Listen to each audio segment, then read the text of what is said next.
नमस्कार मेरे प्यारे साथियों, मैं नीलम यादव अपने YouTube चैनल धृति होम साइंस में आप सभी का स्वागत करती हूँ।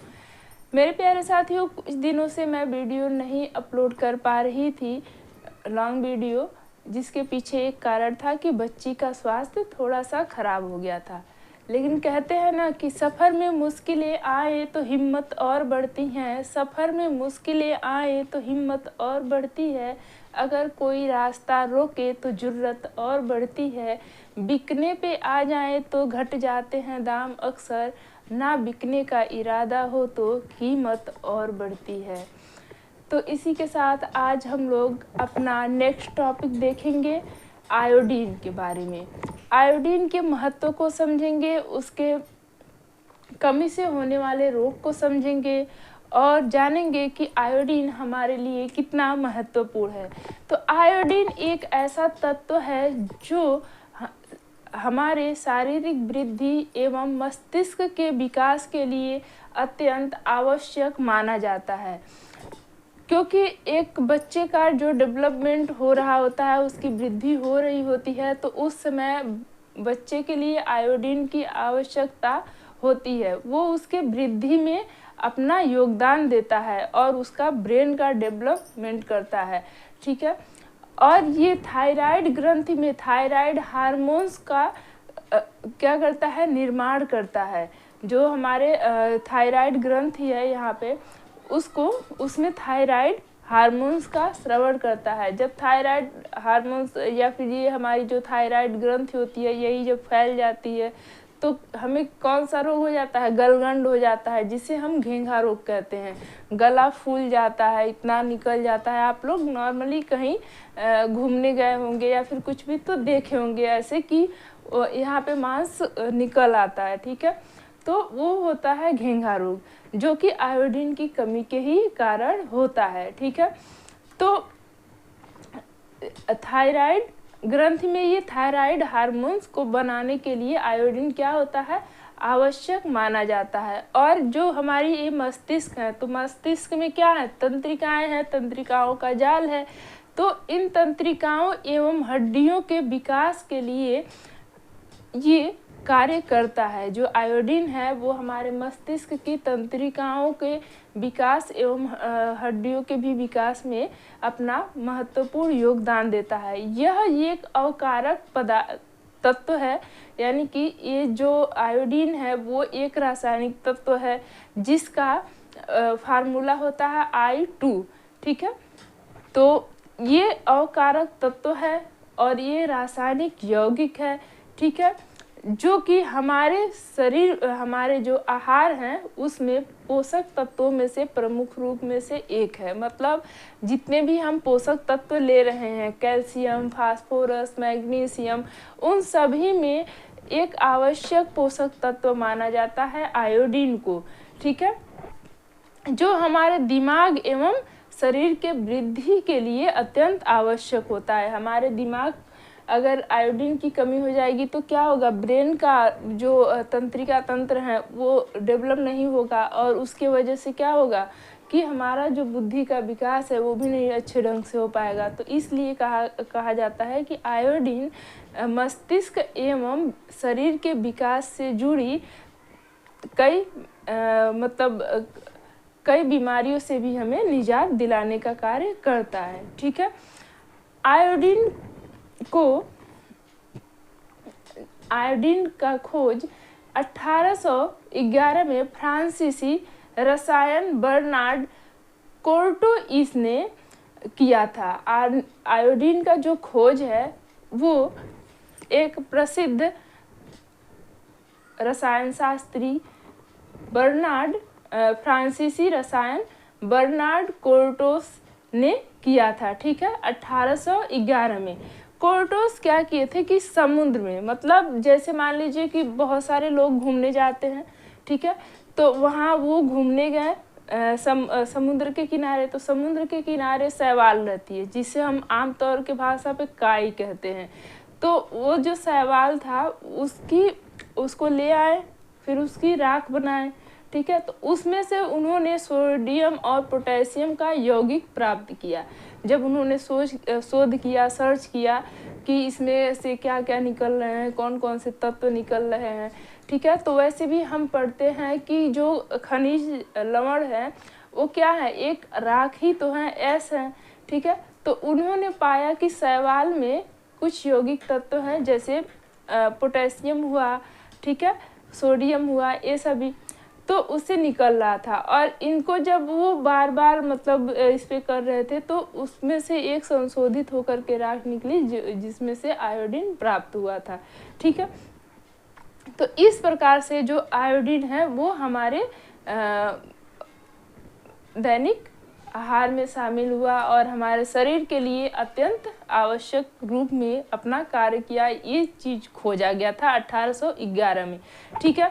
अब हम देखेंगे कि एक वयस्क व्यक्ति को प्रतिदिन कितना आयोडीन का आवश्यकता होता है। तो एक वयस्क व्यक्ति को प्रतिदिन 150 माइक्रोग्राम आयोडीन की आवश्यकता होती है, ठीक है। लेकिन अगर कोई गर्भवती लेडी है यानी कि प्रेगनेंसी है तो उस समय या फिर जो स्तनपान करा रही है, जो माएँ अपना दूध पिला रही हैं, उस कंडीशन में आयोडीन की मात्रा क्या होती है, अधिक ज़रूरत होती है, क्योंकि उस समय बच्चे के और माँ के दोनों के लिए आयोडीन आवश्यक होता है।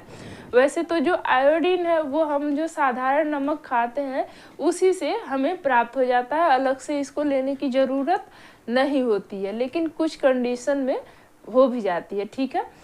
तो इसको बिना डॉक्टर के सलाह का नहीं लेना चाहिए।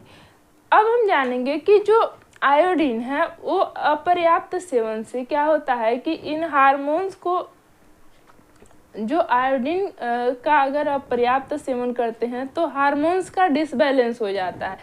और जब हार्मोन्स डिसबैलेंस होते हैं हमारे शरीर में तो उससे मांसपेशियां, यकृत, हृदय और जो भी हमारा मस्तिष्क का विकास हो रहा है उस पर प्रतिकूल प्रभाव पड़ता है, मतलब गलत असर पड़ता है।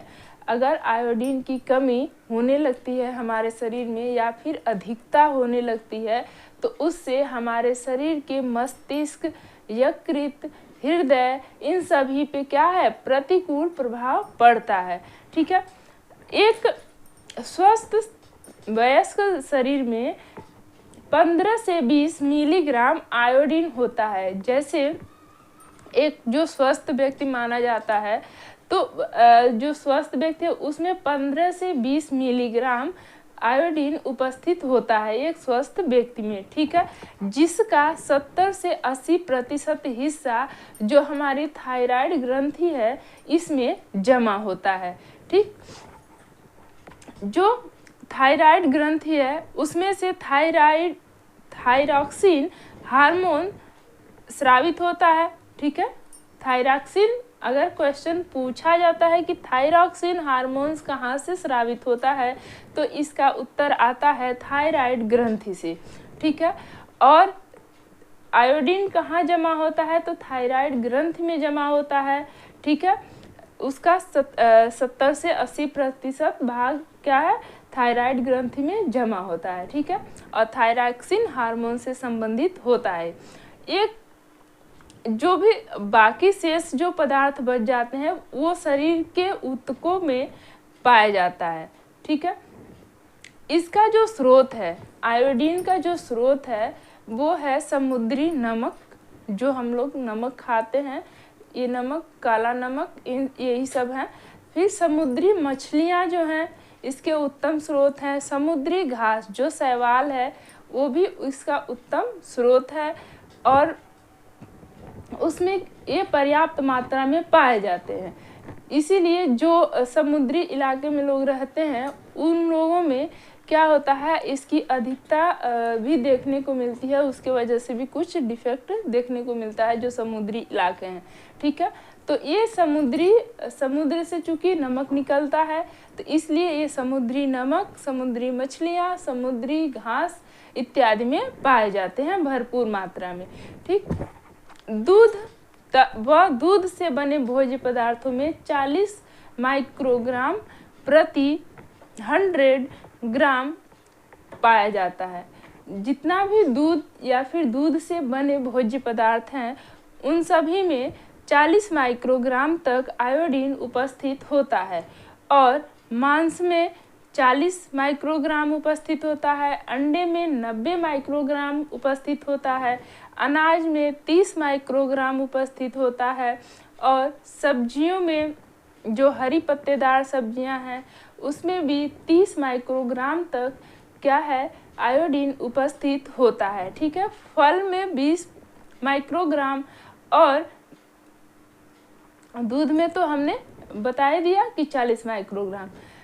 इन सब चीज़ों को इसका सिंबल क्या होता है और भी छोटी छोटी चीज़ों को शॉर्ट वीडियो में डाल देंगे, उसे भी आप देखते रहिएगा, उससे भी बहुत सारे नॉलेज बढ़ेंगे। ठीक है, अब हम देखेंगे कि आयोडीन के कार्य क्या हैं। तो ये मुख्य रूप से हमारे शरीर के क्या है वृद्धि में सहायक होता है और ये आधारीय चयापचय दर को नियमित एवं नियंत्रित करता है। जो हमारे शरीर में चयापचय दर है उसको ये क्या करता है नियमित एवं नियंत्रित करता है। जैसे थायराइड हार्मोन्स जो है वो क्या करते हैं चयापचय यानी कि पाचन तंत्र को क्या करते हैं ये सब प्रभावित करते हैं। ठीक है, शिशु के मानसिक विकास व ताप के नियंत्रण में सहायक होता है। अगर बच्चे के अंदर आयोडीन की कमी हो जाती है तो वो मंद बुद्धि का बालक भी हो सकता है। इसलिए कहा जाता है कि आयोडीन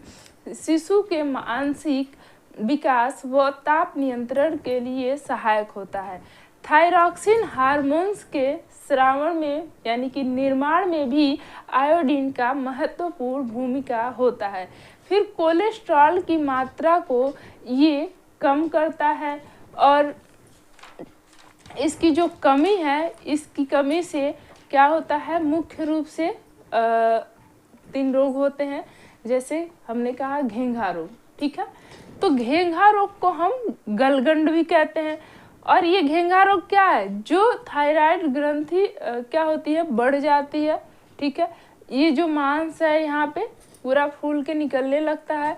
तो इस अवस्था में पूरा ऐसे आप कभी भी देखिएगा कि चलते फिरते ऐसे लोग दिख जाते हैं। ठीक है, तो उसे ही हम गलगंड रोग कहते हैं जो कि आयोडीन की कमी से होता है। ठीक है, उसे ही हम घेंघा भी कहते हैं। और दूसरा रोग होता है क्रिटिनिज्म एवं मिक्सिडीमा। ठीक है, क्रिटिनिज्म जो होता है वो बच्चों में होता है जिसकी वजह से बच्चे बौने हो जाते हैं और मिक्सिडीमा जो होता है वो वयस्क लोगों में होता है, देखने को मिलता है। ठीक है, तो ये रही आयोडीन की कमी से। अब जानेंगे कि आयोडीन की अधिकता से कौन से रोग होते हैं।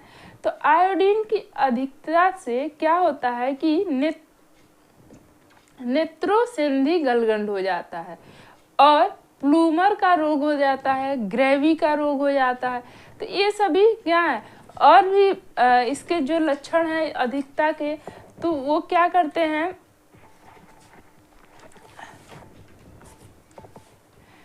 इसकी अधिकता से क्या होता है कि थायराइड कैंसर जैसी समस्याएं देखने को मिलती हैं। ठीक है, और पेट में दर्द, उल्टी, दस्त इन सब चीज़ों को देखना स्वाभाविक है। फिर त्वचा जो है वो लाल पड़ जाती है, शरीर का तापमान बढ़ने लगता है और स्त्रियों में इसकी अधिकता से आयोडीन की अधिकता से जो मेंस्ट्रुएशन है माहवारी है उसकी समस्या बढ़ जाती है। ये अनियमित हो जाती है, कभी ज़्यादा कभी कम, कभी पहले कभी बाद में, ऐसी स्थितियां देखने को मिलती हैं। अचानक से बेहोशी, घबराहट जैसे लक्षण देखने को मिलते हैं। मुंह गले की समस्याएं देखने को मिलती हैं, स्वाद आना बंद हो जाता है। तो इन सभी प्रकार की बीमारियां देखने को मिलती हैं आयोडीन की अधिकता से। ठीक है, WHO एक बात और आती है कि एक स्तनपान कराने वाली महिला के लिए प्रतिदिन कितना आयोडीन की आवश्यकता होती है। ठीक है, तो गर्भवती महिला को WHO के अनुसार गर्भवती जो महिलाएं हैं उनके लिए 200 से 220 माइक्रोग्राम प्रतिदिन आयोडीन की आवश्यकता होती है। वहीं स्तनपान कराने वाली महिला के लिए 250 से 290 माइक्रोग्राम प्रतिदिन आयोडीन की आवश्यकता होती है। लेकिन 1 वर्ष से छोटे शिशुओं के लिए 50 से 90 माइक्रोग्राम प्रतिदिन आयोडीन की आवश्यकता होती है। 1 से 11 वर्ष के बच्चों के लिए 90 से 120 माइक्रोग्राम आयोडीन की आवश्यकता होती है और वयस्कों के लिए तो हमने बताया ही कि 150 माइक्रोग्राम आवश्यकता होती है आयोडीन की प्रतिदिन। ठीक है, तो आज के लिए बस इतना ही। वीडियो पे नए हैं तो सब्सक्राइब कीजिएगा, लाइक शेयर एंड सब्सक्राइब कीजिएगा।